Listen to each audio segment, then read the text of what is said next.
সম্মানিত ভিউয়ার সবাইকে আবার আমার ইউটিউব চ্যানেলে স্বাগতম এবং শুভেচ্ছা জানাচ্ছি। আজকে আমি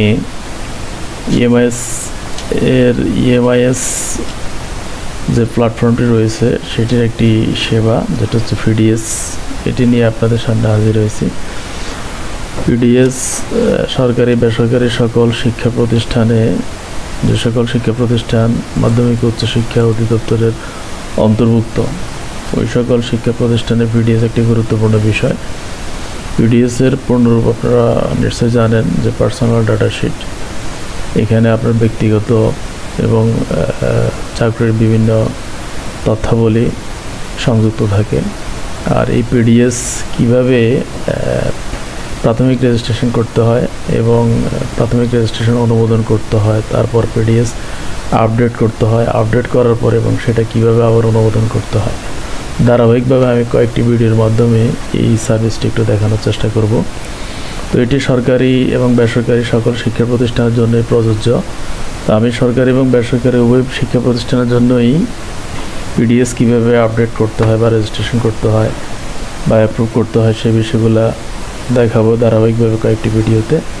আজকে আমি প্রথমেই সরকারি শিক্ষা প্রতিষ্ঠানের কর্মরত শিক্ষক কর্মচারী কিভাবে পিডিএসের প্রাথমিক রেজিস্ট্রেশনের জন্য আবেদন করবেন সেই বিষয়টি দেখানোর চেষ্টা করব। তো কথা না বাড়িয়ে আমি সরাসরি কাজে চলে যাচ্ছি। এটার জন্য প্রথমেই আমাদেরকে যে কোনো একটা ব্রাউজার ওপেন করতে হবে। অ্যাড্রেস বারে লিখতে হবে emis.gov.bd। এটি লেখার পরে এন্টার প্রেস করতে হবে। এন্টার প্রেস করার পরে ইএমআইএসের যে ওয়েবসাইটটি রয়েছে সেটি আমাদের সামনে প্রদর্শিত হবে।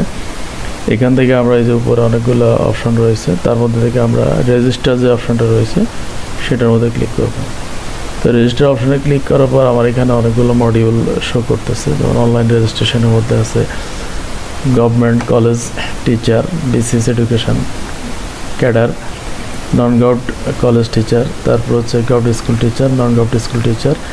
এছাড়া এখানে আরেকটা মডিউল রয়েছে যেখানে সরকারি বেসরকারি সকল কর্মকর্তা এবং কর্মচারীদের জন্য এই অপশনটা। আর এখানে হচ্ছে মূলত এই প্ল্যাটফর্মটি ওপেন করার আগে যারা সরকারি এবং বেসরকারি শিক্ষা প্রতিষ্ঠানে কর্মরত ছিলেন তারা পিডিএস প্রাথমিক রেজিস্ট্রেশন হালনাত করার জন্য এই অপশনটা, যেটা হচ্ছে for existing teacher employee having user/MPO index.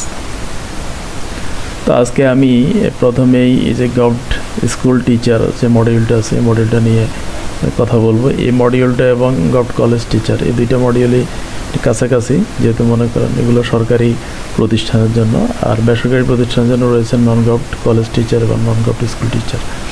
এটা শিক্ষকদের জন্য, যারা শিক্ষক রয়েছেন তাদের জন্য এই সাইটটা মডিউল। সরকারি শিক্ষকদের জন্য দুইটা মডিউল আর বেসরকারি শিক্ষকদের জন্য ডান পাশে যে দুইটা মডিউল রয়েছে দুটো মডিউল। আর নিচের যে মডিউলটা রয়েছে এই মডিউলটা সরকারি বেসরকারি সকল কর্মকর্তা এবং কর্মচারীদের জন্য।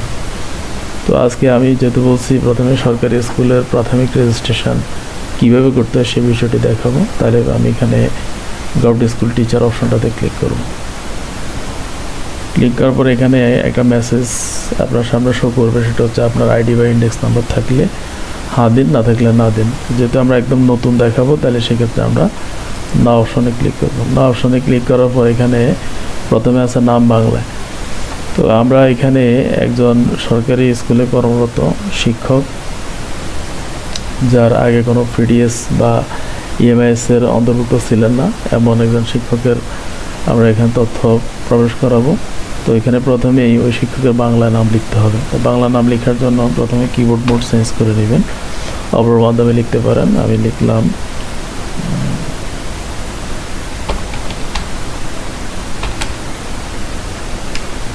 হাবিবুর রহমান,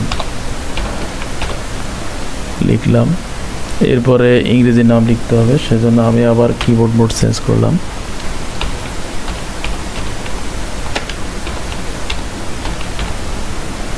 তারপর এখানে পিতার নাম ইংরেজিতে লিখতে হবে।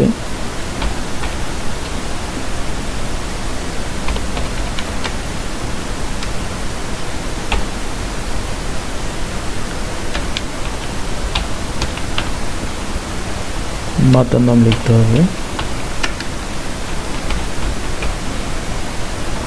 তারপর এখানে জন্ম তারিখ দিতে হবে। তো আমি আমার এখানে এগুলো আমি কপি করে রাখছি, লিখতে আমার একটু অসুবিধা হওয়ার কারণে, যাতে আমি ভিডিওটা রেকর্ডিং করতেছি সেজন্য আমি এগুলো এখানে আগেই কপি করে রাখছি।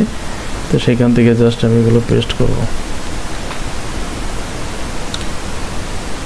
পুরুষ এবং মহিলার ধরন এখানে সিলেক্ট করতে হবে, পুরুষ শিক্ষক হলে পুরুষ এবং মহিলা হলে মহিলা সিলেক্ট করতে হবে।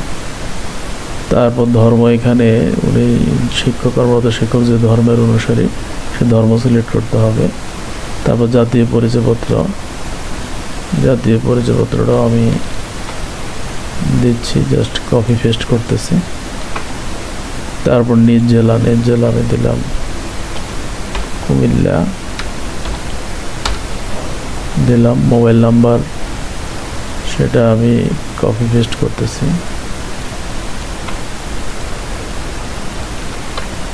তারপর এখানে ব্যক্তিগত ইমেল, এখানে অবশ্যই নিজস্ব একটা ইমেল আইডি দিতে হবে, কারণ ইমেল আইডিটা অত্যন্ত গুরুত্বপূর্ণ।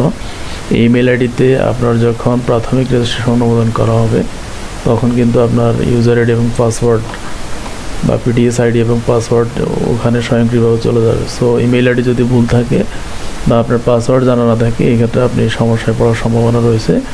সেজন্য অবশ্যই আপনি ব্যবহার করেন এমন একটা ইমেল আইডি ব্যবহার করবেন। ইমেল আইডি দেওয়া হলো। তারপর এখানে বলছে পদের ধরন, পদের ধরন প্রশাসনিক বলতে আমরা যেটা বুঝি প্রধান, সহপ্রধান বা প্রিন্সিপাল, ভাইস প্রিন্সিপাল যদি হয় তাহলে সেখানে প্রশাসনিক সিলেক্ট করবেন, আর আদারওয়াইজ যদি সাধারণ শিক্ষক হয় তাহলে সাধারণ অপশনটা সিলেক্ট করবেন।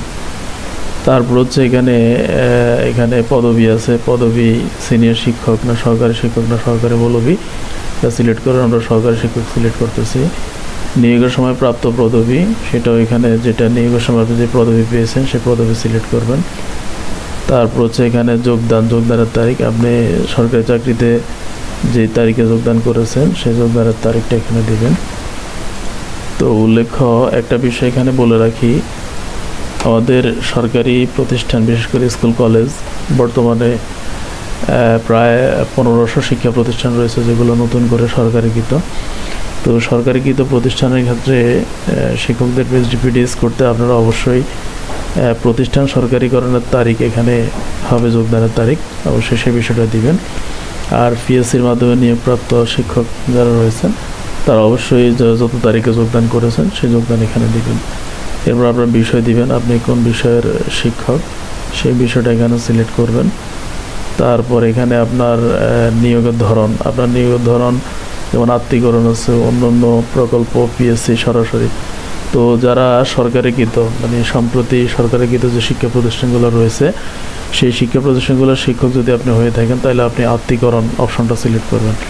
আর যদি পিএসসির মাধ্যমে নিয়োগ হয়ে থাকে তাহলে সরাসরি এখানে পিএসসি অপশনটা ক্লিক করবেন। অন্যান্য যদি হয় যেমন প্রকল্প, অন্যান্য বা সরাসরি, তাহলে সেগুলো সিলেক্ট করবেন।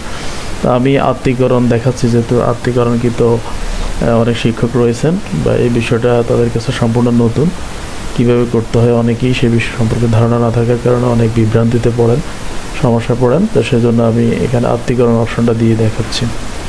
এবার প্রতিষ্ঠান সিলেক্ট করবেন, আপনি কোন প্রতিষ্ঠানে কর্মরত আছেন সেই প্রতিষ্ঠান এখানে সিলেক্ট করবেন। করার পরে আপনার প্রতিষ্ঠান সিলেক্ট করার পর এখানে দুইটা অ্যাটাচমেন্ট দিতে হয়। দুইটা অ্যাটাচমেন্ট, একটা হচ্ছে আপনার ফাইল নির্বাচন, এটা হচ্ছে ছবি, আর একটা হচ্ছে নিয়োগ সংক্রান্ত সংযুক্তি, নিয়োগ ও যোগদানপত্র। তাহলে এখানে প্রথমে ফাইল নির্বাচন অপশনে ক্লিক করে আপনি ছবি অ্যাড করবেন। তো ছবি অ্যাড করার জন্য আমি এখানে কাজ করে রাখছি, সেখান থেকে আমি নির্দিষ্ট ফোল্ডার থেকে বের করে দেওয়ার চেষ্টা করতেছি।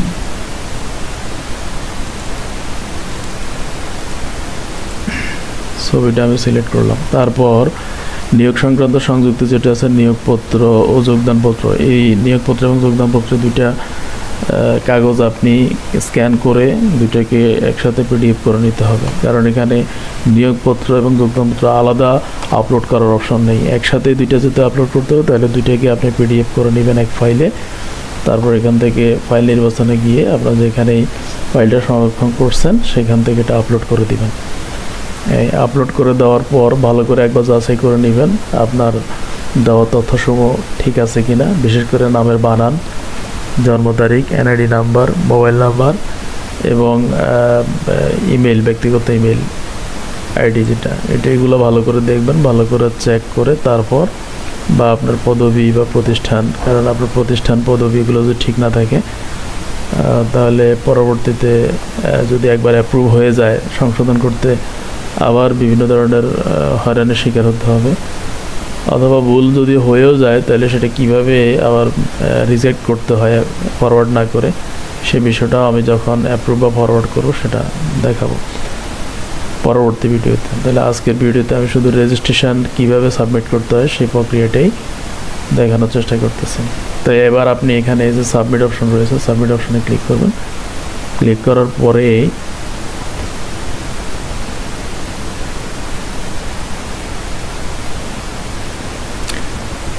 আচ্ছা, এখানে একটা মেসেজ শো করছে যে অলরেডি এই নাম্বার দিয়ে একটা আবেদন পাঠানো হয়েছে যেটা প্রসেসিংয়ে আছে, সেজন্য এই নাম্বারটা আমরা ইউজ করতে পারবো না।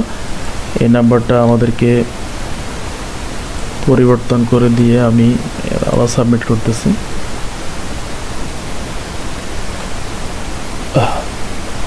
সাবমিট করার পরে এখানে আমাকে একটা মেসেজ দেখাচ্ছে, বা আপনারা সাবমিট করলে আপনাদের সামনে এরকম একটা মেসেজ আসবে, আপনার রেজিস্ট্রেশন আবেদনটি জমা হয়েছে, এখন প্রতিষ্ঠান প্রদান অনুমোদন করলে রেজিস্ট্রেশন সম্পন্ন হবে। তার মানে আপনি যে রেজিস্ট্রেশন করেছেন বা সাবমিট করেছেন এটা আপনি যে প্রতিষ্ঠানে কর্মরত আছেন ওই প্রতিষ্ঠানের প্যানেলে গিয়ে জমা হয়েছে। তো আপনি কর্মরত প্রতিষ্ঠান থেকে কিভাবে এটাকে ফরওয়ার্ড করবেন, বিশেষ করে সরকারি প্রতিষ্ঠানের ক্ষেত্রে প্রতিষ্ঠান প্রদান প্রাথমিক রেজিস্ট্রেশন অ্যাপ্রুভ করতে পারেন না। অ্যাপ্রুভ করার জন্য ঊর্ধ্বতন কর্তৃপক্ষ যেমন মাওসির দায়িত্বপ্রাপ্ত কর্মকর্তা মহোদয়ের কাছে ফরওয়ার্ড করতে হয় এবং সেখান থেকে সেটা অ্যাপ্রুভ হয়। অ্যাপ্রুভ হওয়ার পরেই প্রাথমিক যে রেজিস্ট্রেশন সেটা অনুমোদন হয়। অনুমোদন হওয়ার পরে আপনার ইএমএস সার্ভারে আপনার পিডিএস আইডি এবং নাম সহ একটা তালিকা আপনার স্কুল প্যানেলে যুক্ত হয়। আর বেসরকারি প্রতিষ্ঠানের ক্ষেত্রে প্রতিষ্ঠান প্রদানে সেটা অ্যাপ্রুভ করতে পারেন। সেটা আমি যখন বেসরকারি প্রতিষ্ঠানের জন্য ভিডিও তৈরি করব তখন আপনাদেরকে দেখাবো। তো এরপরে আপনি এখানে ঠিক আছে অপশনে ক্লিক করলে আপনার মোটামুটি প্রাথমিক রেজিস্ট্রেশনের কাজ শেষ হয়ে যাবে। এই ছিল আজকের মতো। পরবর্তী ভিডিওতে আমরা হাজির হব কিভাবে প্রাথমিক আবেদন করা রেজিস্ট্রেশন মাউসিতে ফরওয়ার্ড করতে হয়। ভালো থাকবেন সবাই। চ্যানেলটি সাবস্ক্রাইব করবেন এবং বেল আইকনটি বাজিয়ে দিবেন যাতে আপলোড করার সাথে সাথেই আপনি আমার আপলোডকৃত ভিডিওগুলো দেখতে পারেন। এবং ধারাবাহিকভাবে ভিডিওগুলো দেখার জন্য প্রতিটি ভিডিওই দেখতে হবে। আর ভিডিওগুলো না টেনে দেখলেই সুবিধা হবে, কারণ প্রতিটি কথাই গুরুত্বপূর্ণ। ভিডিও টেনে দেখলে হয়তো মূল্যবান কথাগুলো বাদ পড়ে যেতে পারে, যেটা পরবর্তীতে আপনি প্র্যাকটিক্যালি কাজ করতে গেলে সমস্যায় পড়তে পারেন। ভালো থাকবেন সবাই।